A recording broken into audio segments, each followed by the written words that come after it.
올라간다. 시온산에 올라간다. 예루살렘에 올라간다. 산에 올라간다라고 하는 것은 영적인 의미가 있습니다. 오늘 예배의 성산에 올라오신 여러분 모두 위에 하나님의 크신 기쁨과 즐거움과 혼란한 이 시대 속에서 삶의 평강이 넘쳐나기를 주 예수 이름으로 축원을 드립니다.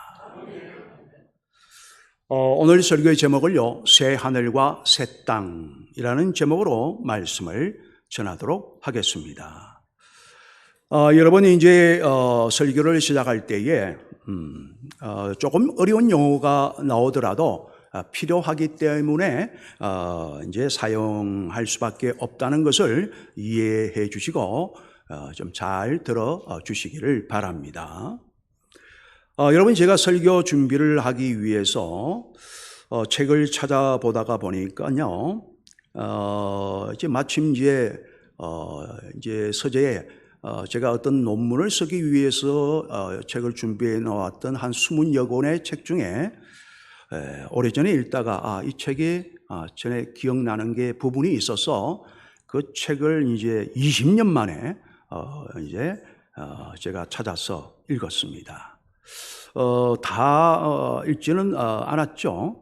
한 부분만을 이제 다시 읽었는데 책 제목이 하나님을 누가 만들었을까라고 하는 아주 좋은 책입니다.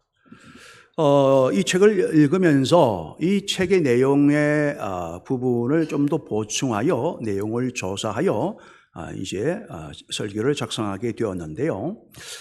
여러분, 이제 우리가 흔히 말하고 있는 여러분 질량 보존의 법칙을 아시죠? 그죠? 제가 이제 초등학교 때, 국민학교 때까지만 하더라도요, 질량 보존의 법칙, 이것은 그 법칙의 이름 그대로 사용이 되어져 왔습니다. 즉, 이것은 뭐냐 하면은, 정확한 그 법칙의 내용은요, 어떤 화학 반응이 일어난다 할지라도 전체의 질량은 변하지 아니한다라고 하는 뜻입니다. 질량은 변하지 않는다라고 하는 것이 아니라 화학 반응이 일어나더라도 전체의 질량은 변하지 않는다는 것이 정확한 해석이거든요.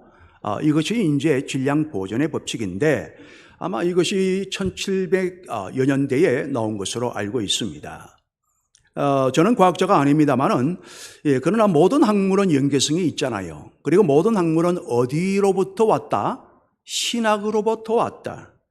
그리고 어디로 귀결이 되어진다? 바로 해답과 바로 모든 귀결은 신학으로 귀결이 되어진다라고 얼마 전에도 말씀을 드린 적이 있습니다. 이 과학도 마찬가지이죠. 여러분, 이것이 그런데 여러분, 한 60년이 지난 지금 그때 이후로부터 질량 보존의 법칙이 이제 그것이 과학계에 정말 하나의 정설처럼 되어 있다가 채 60년 또 지나지 않아서 여러 학자들에 의해서 나름대로의 법칙과 또 그 법칙들이 유사한 나름대로의 다른 법칙들이 이제 막 나오기를 시작하는데요. 이 질량 보존의 법칙이라고 하는 용어가 이렇게 이 용어를 사용해서는 안 되겠다. 왜? 질량 보존의 법칙, 질량이 보존된다는 것은 우리가 아무리 실험해보고 해보아도 이것은 이 용어를 그대로 써서는 안 된다라고 하는 것이 언제 그게 확정되었느냐? 바로 1840년에 그것이 정리가 되었다 이거죠. 근데 제가 벌써 19세기 넘어와서 우리는 배우기를 질량 보존의 법칙 이렇게 배웠잖아요. 근데 이 벌써 40년에 딱 정설로 새로운 법칙의 이름을 질량 보존의 법칙이 바뀌어진 지가 1840년인데 에너지 보존의 법칙 이렇게 바뀌어졌습니다. 그런데 여러분, 이 에너지 보존의 법칙을 뭐라고 하느냐? 즉 우리가 알고 있던 질량 보존의 법칙을 뭐라고 하느냐 하면 연력학 제1법칙이라고 합니다. 그러니까 이 책에 이제 시작을 하면서 이 과학의 용어를 사용하고 있는데 연력학 제1법칙이다 이거죠. 여러분, 이 말은 쉽게 말씀을 드려서 온 우주의 총 에너지의 양, 즉 질량이 아니라 에너지의 양은 변하지 않는다라고 하는 바로 그런 원리를 바로 발견한 것이죠. 그래서 질량이라고 말은 쓰면 안 된다. 에너지는 변하지 않는다. 화학 반응이 일으켜보니까 질량이 변하더라. 이겁니다. 여러분, 질량은요, 화학 반응이 일어나면 변하기 때문이죠. 그래서 에너지 보존의 법칙 혹은 연력학 제1법칙이라고 하는데, 그리고 이러한 주장은요, 많은 이들이 이 주장을 펼칩니다. 주로 누가? 바로 무신론자들, 하나님을 부정하는 무신론자들이 이것을 이용하여 창조주 하나님의 창조성을, 존재를 부정하고 있다고 하는 것이죠. 이 과학 이론으로. 왜 그럴까? 여러분, 그런데 여러분, 불과 10년이 지난 뒤에 새로운 것을 발견하게 되어집니다. 이건 정확한 과학의 정설로 자리매김을 하게 되어지는데, 1850년에 모든 이제 여러 가지의 새로운 것들이 다시 아닌데 하다가 정립이 되어진 것이 불과 10년 차이로 1850년에 정립된 또 하나의 법칙이 뭐겠습니까? 아까 연력학 1법칙이라고 했으니까 다음에 나오는 것은 연력학 2법칙이겠죠. 이 새로운 법칙, 연력학 제2의 법칙입니다. 그러니까 여러분, 이게 뭐냐 하면은요, 인력학 법칙과는 다른, 에너지 보존의 법칙과는 다르게 우주에 있는 에너지의 총 양은 변하지 않지만은, 그러나 우주에 있는 열 에너지, 그래서 연력학이죠. 열 에너지는 시간이 지나감에 따라서 점점 식어가는 가운데 효력이 떨어지고 사라진다라고 하는 법칙입니다. 여러분, 우리 사람의 몸이 어떻습니까?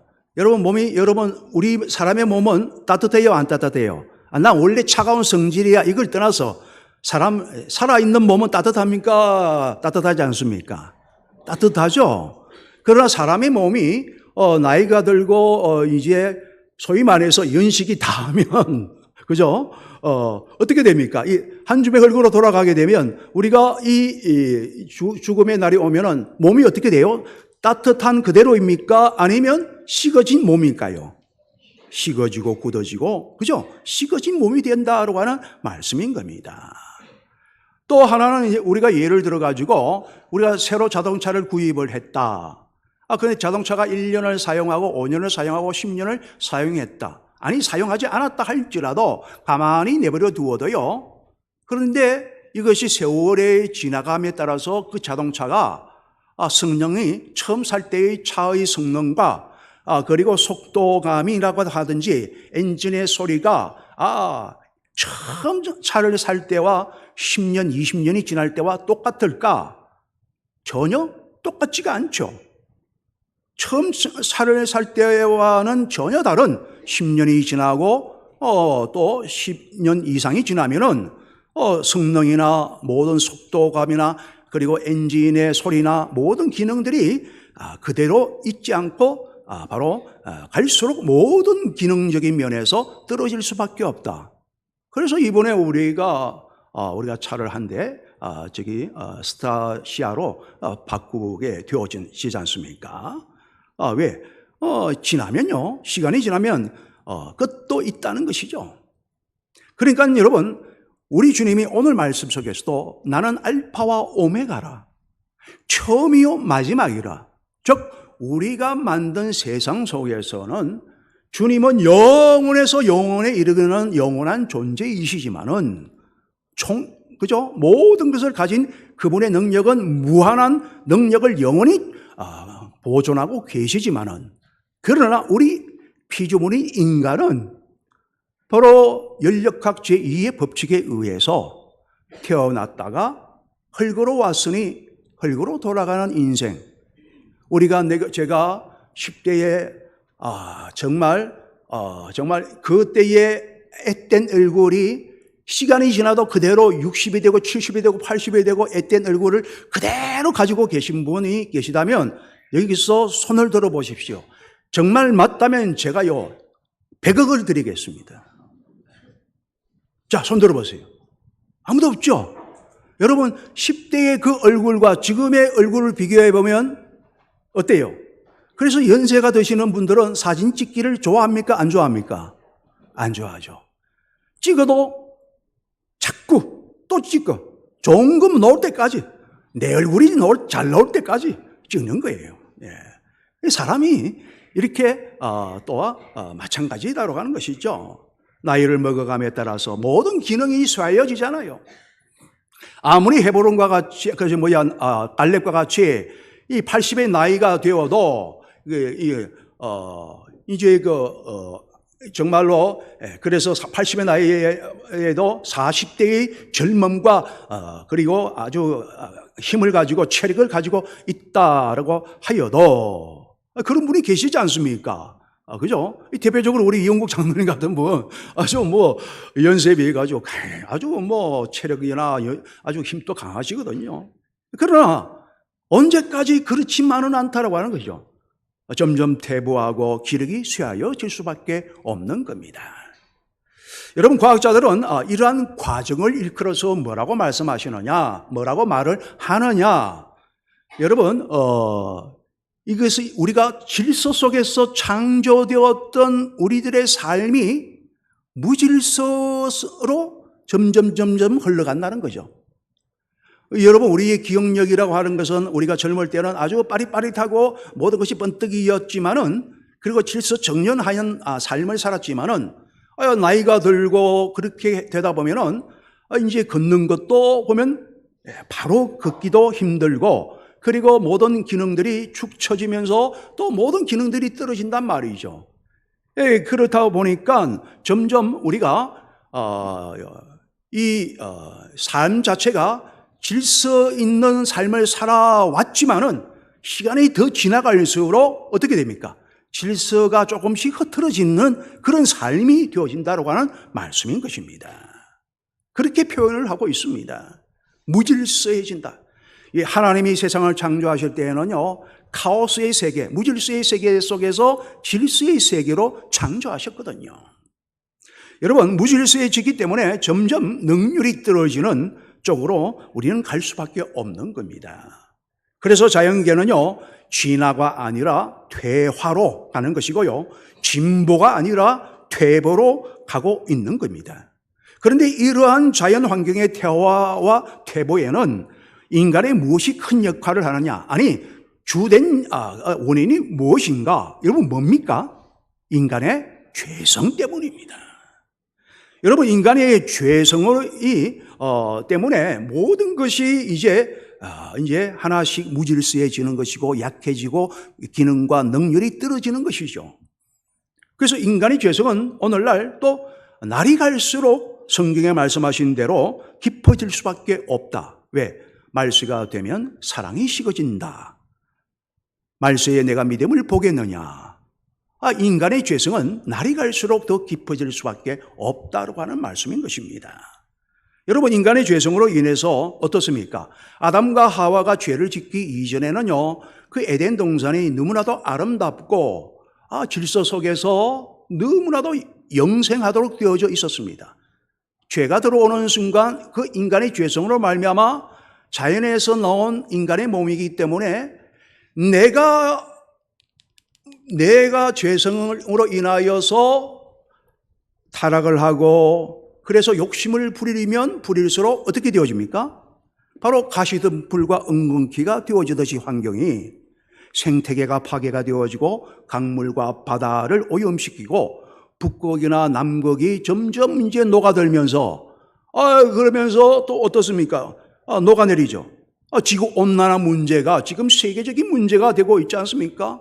이 지구의 대재앙의 문제가 되죠. 이 덴마크 영원히 녹지 않을 것만 같았던 이 그린란드, 덴마크령으로 되어져 있습니다만은 그러나 이제 녹다 보니까 그게 천년자원이 있는 것은 분명한데 그것을 사용하기에는 너무 어려운 부분이 많아요. 그러나 거기에도 사람이 살았죠. 그런데 기후재앙 온난화로 인하여서 땅이 녹다가 보니까 그 안에 있는 무진장한 그 에너지들이 있거든요. 자원이 있단 말입니다. 그런데 거기에 대해서 지금은 또 미국도 탐을 내고 있는 겁니다. 러시아가 우크라이나 또 중재를 한다고 하면서도 중재를 하며 우리에게 과연 이익이 얼마나 돌아갈까? 우리나라도 마찬가지지 않습니까? 우리가 외교를 하더라도 또 남을 도와주더라도 그것도 어떤 우리의 자국의 이익 돌아올 것을 생각하면서 정책을 펼치는 것이거든요. 사람은 다 마찬가지예요. 그래서 점점 이제 기후의 변화에 영향을 미치고 있고 나아가 온 세계에 걸쳐서 또 사회에 걸쳐 영향을 주고 있다라고 하는 말씀인 겁니다. 여러분, 이러한 현상을 보았을 때에 지구의 미래와 인간의 앞날은요, 절망적이라고 할 수밖에 없는 것이죠.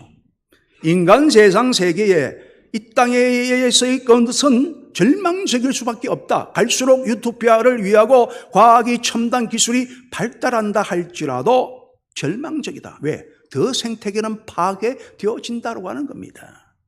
게다가 나날이 발전하고 있는 첨단 이 과학이 여러분 인간과 인간이 사는 땅을 더 망가뜨리고 있지 않습니까? 여러분 우리가 잘 아시는 대로요. 지금 이제 인공지능을 한번 사용을 한다 하면은 인공지능의 그것을 사용할 때에 여러분 한번 사용해 보신 분들은 아실 겁니다. 여러분 핸드폰 가지고 내가 인공지능 기능을 이용해서 한번 무엇을 검색을 딱 하게 되어지면요. 여러분 배터리가 갑자기 엄청나게 많이 사용되어집니다. 배터리가 100에서요 갑자기 뚝 떨어져요. 전기가 그만큼 많이 먹는다는 거죠. 여러분 이거 다 알고 계시지 않습니까? 그냥 휴대전화하면은 한 이틀 또 가고 하는데요. 그 검색을 하면서 몇 번을 하게 되어지면은요, 배터리가요, 반도 안 남고 하루 만에 끝나버려요. 어떤 때는 1시간 만에 끝나버릴 때도 있습니다. 그래서 여러분, 인공지능 개발을 하는 데 있어서 사용하면, 그래서 바로 전기가 굉장히 필요한 거죠. 이 전기가 굉장히 필요하다 보니까 이 자연 파괴도 당연히 일어날 수밖에 없는 겁니다. 이것은 또 간단한 하나의 이해죠. 유튜버라든지 또 유튜버도 오래 보면 그것도 데이터 용량이 많아지다 보면은요, 그것이 그냥 일반 전화와 문자를 보낼 때보다도 훨씬 더 많은 이 전기 소모가 배터리의 용량이 다운이 되는 것을 볼 수가 있습니다. 열이 없어지는 거죠. 여러분, 그러나 여러분, 이 앞으로 우리에게 그렇게 지금은 종말을 향해서 가고 있는 거예요. 우리 세계는요. 그리고 여러분, 인간의 죄성이 회복되는 날, 우리가 맞이하는 저 하나님의 나라, 새 하늘과 새 땅은 그렇지 않다. 왜? 에덴 동산이 다시금 회복되어지기 때문에 그런 겁니다. 그것은 창조의 법칙과 창조의 질서에 따라서 움직입니다. 하나님은 새로운 나라, 새로운 미래를 우리에게 약속하여 주셨고 믿음으로 바라보면서 달려온 자에게 반드시 주시는 곳이죠. 그야말로 인간의 죄성이 완전히 회복이 되어지는 새 창조의 역사, 새 하늘과 새 땅의 완성, 즉 성화가 아닌 바로 주님의 재림하셔서 주님 그래 하셔야만 새 하늘과 새 땅이 열려져야만 비로소 이루어지는 완전히 새로운 몸, 죄성이 없어진 새로운 몸, 바로 그 새 하늘과 새 땅을 완성해 주시는 것이다라고 하는 것. 이것을 일컬어 우리는 바로 종말에 관한 이론, 즉 종말론이라고 하는 겁니다. 그래서 성경은 신학이 뒷받침이 되어야 되는데 신론에서부터 시작하여 종말론으로 우리가 마무리가 되어지는 겁니다. 여러분, 기독교의 종말론은요, 완전히 파괴되어 없어지는 것이 아니라 더 나은 미래가 우리에게 도래한다. 이게 요한계시록의 말씀이지 않습니까? 완전히 회복되는 새로운 미래, 죄로 인한 파괴와 고통과 상함이 없는 완전히 새 창조의 역사인 새 하늘과 새 땅을 말씀하고 있는 겁니다. 그래서 우리에게는요, 소망이 있는 것이죠. 그리고 우리는 늘 소망을 바라보며 오늘을 살아가야 하는 것입니다. 여러분, 그리고 이 새 하늘과 새 땅, 그리고 하나님은 이 땅에서의 천국, 우리에게 기점마다 늘 말씀을 드리는 대로, 그래서 이제 말씀하시는 것이, 믿는 자들은요, 우리가 믿으면 바라는 것들의 실상이요 보지 못하는 것들의 증거이니 믿는 자들은 상급을 반드시 주시는 하나님이심을 믿어야 할지니라. 보이지 않아도 상급을 주신다. 그래서 합력하여 선을 이루어 지금의 고난과 아픔과 태화되고 태보되어진 지금의 내 모습 속에서 다시금 히스기야에게 생명을 15년 연장시켜 주시는 다시금 새 창조와 새 회복의 역사를 일으켜 주시고 나사로를 살려주시고 38년 된 병자 12회의 혈류병의 여인을 일으켜 세워 침상을 들고 집으로 가라라고 하시는 말씀을 그 천국의 맛을 새 회복의 역사를 우리에게 이 땅에 사는 날 동안에 보여주시는 주신 것처럼 오늘 우리의 삶 속에도 우리는 저 주님이 재림하시는 그날의 새하늘과 새 땅을 바라보며 살아가야 되지만은 그러기 위해서 우리의 살아가는 날 동안에도 반드시 상 주신다. 바로 그러한 천국을 맛보게 하여 주신다는 믿음을 가지고 우리가 오늘을 살아가야 이 어려운 우리의 생애 기간 동안 믿음을 지키며 살아갈 수가 있는 것입니다. 여러분, 예수님께서 보여주신 첫 번째 기적이 무엇이었습니까? 그것은 바로 가나안의 혼인잔치잖아요. 이 잔치는요, 한마디로 말씀을 드려가지고 포도주가 다 떨어졌는데 혼인잔치의 그 당시에는 그 시대에는 석회수의 물이니까 맹물을 못 마시잖아요. 그냥 맹물을 떠오라. 이 포도주가 혼인잔치에 포도주가 없으면 안 돼. 큰 낭패거든요. 가장 큰 낭패입니다. 그런데 거기에 바로 맹물을 가져오라. 항아리를 가져오라. 이게 다냐 다다. 아구까지 물을 채워라. 맹물을 가득 채웠습니다. 맹물을 가득 채웠어요. 석회물이 가득한 맹물을 가득 채운 거겠죠. 그런데 갖다 주라 하니 그 사이에 주님이 어떻게 하셨습니까? 포도주가 되게 하시더라. 바로 여러분, 이게 바로 새로운 창조를 말하고 있고 새로운 표적인 것이죠. 기적입니다. 여러분, 또 더러운 물도 우리가 맑은 물로 그렇게 깨끗하게 해주신다. 오늘의 말씀에 나오신 것처럼 말씀해 주신 것처럼 바로 이 가나의 창조, 이 혼인잔치가 바로 이 새 하늘과 새 창조를 의미하는 것이죠.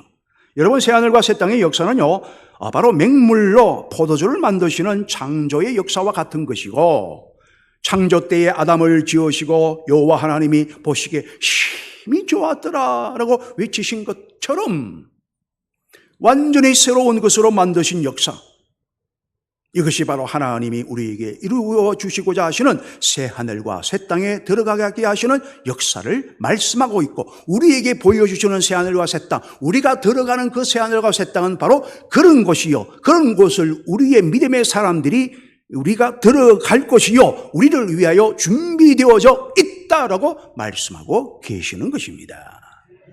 그래서 고린도후서 5장 17절로 뭡니까? 누구든지 그리스도 예수 안에 있으면 새로운 피조물이라. 이전 것은 지나갔으니 보라, 새 것이 되었도다. 하나님은 우리를 새로운 피조물, 새로운 존재, 새로운 인생으로 만들어 주신다라고 하는 사실인 겁니다. 그러므로 여러분, 이제 주님은요, 새로운 미래를 완성하여 재림하십니다. 그리고 새 하늘과 새 땅을 보여주십니다. 오늘 본문 1절에서 2절 말씀해 보니까요, 자, 내려옵니다. 뭐가? 새 하늘과 새 땅이요. 또 내가 새 하늘과 새 땅을 보니 처음 하늘과 처음 땅이 없어졌고, 딱 치워버리는 거죠. 바다도 다시 있지 않더라. 또 내가 보매 거룩한 성 새 예루살렘이 하나님께로부터 하늘에서 내려오니 그 준비한 것이 신부가 남편을 위하여 단장한 것 같더라. 놀라운, 우리 에덴 동산을 모르잖아요. 새 하늘과 새 땅이, 에덴 동산이 바로 그러한 곳이구나. 바로 그 준비된 것을 환희에 찬, 앞에서 우리가 이전의 말씀을 환희에 찬 할렐루야를 외칠 수밖에 없는 그 새 하늘과 새 땅이 바로 우리에게 내려오는 것을 보여주신다고 하는 말씀인 겁니다. 그리고 연이어 5절 말씀에는 모든 만물을 새롭게 하실 것을 약속하고 계십니다. 보좌에 앉으신 이가 이르시되 보라 내가 만물을 새롭게 하노라 하시고 또 이르시되 이 말은 신실하고 참되니 어떻게 하라? 기록하라. 기록하라는 것은 뭡니까? 기록하여 글이 되나 아니 되나 보라는 겁니다. 하나님은 신실하신 하나님이요 세상을 만드신 하나님이기에 말씀대로 되어지고 말씀대로 이루어지며 하나님이 영광 받으시고 믿음의 사람들은 새 하늘과 새 땅의 주인공이 된다고 하는 말씀인 것입니다. 그러므로 여러분 예수님이 재림하시면요 이 세상의 모든 문제도 없어지고 모든 거짓의 영들도 사라지고요 모든 죄악의 모든 것은 그러한 더러움의 것들은 다 끝이 나는 거예요. 완벽한 완성이 이루어집니다. 온전함이 회복이 되어지는 것이죠. 거기에는 눈물도 없고 사망의 그림자조차도 없습니다. 그래서 4절에 말씀하시기를 모든 눈물을 그 눈에서 닦아주시니 여러분의 눈에서 닦아주신다. 저 하늘과 새 땅뿐만이 아니라 이 시대에 순간순간마다 기회가 사람마다 온다고 하잖아요. 그때마다 여러분의 넘어질 점에 일으켜 세워주셔서 눈물을 닦아주시는 눈물로 씨를 뿌리는 자는 기쁨으로 단을 거두게 하시는 눈물을 닦아주시는 그때가 온다고 하는 것이죠. 다시는 사망이 없고 애통하는 것이나 곡하는 것이나 아픈 것이 다시 있지 아니하리니 처음 것들이 다 지나갔음이러라. 이와 같이 주님이 선포하신 미래는요 우리를 아프게 하고 슬프게 하는 모든 원인들이 다 사라지는 겁니다. 그래서 여러분 옛날에 복음성에 저 하늘에는 눈물이 없네 거기는 슬픔도 없네 저 하늘에는 눈물이 없네 거기는 승리만 있네 고통은 모두 다 사라져버리고 영광만 가득하겠네 우리의 주님과 나 함께 있을 때 영원한 기쁨 넘치네. 할렐루야. 여러분 우리 인생의 모든 고난이 완벽하게 종결되는 그 은혜가 반드시 여러분에게 임합니다. 그리고 그러한 새하늘과 새 땅 모두가 함께 공통적으로 누리게 될 그날은 반드시 오게 되어져 있고 그날은 더 가까워지고 있습니다. 여러분 그러므로 고통과 지금 어떤 아픔이 있으십니까? 또한 회복을 기다리고 계십니까? 네, 저부터 있고 회복을 기다리고 있습니다. 그러나 우리의 미래는 세상의 미래와 종말과는 완전히 다르기 때문에 우리가 기다리는 미래는 다르기 때문에 세상의 미래와 종말과는 다르기 때문에 고통도 눈물도 어둠의 권세도 없는 오직 승리와 영광만이 차고 넘쳐나는 새로운 축복, 새로운 영광의 나라입니다. 이러한 새하늘과 새 땅의 축복을 더 나은 본향을 바라보면서 더욱 굳센 믿음으로 전진하여 나아가시는 그래야 마지막 날 온전하고 완전한 영광의 주인공이 되시는 저와 여러분이 되시기를 주 예수 이름으로 축원을 드립니다. 하나님 아버지여 새하늘과 새 땅이여 임재하여 주소서.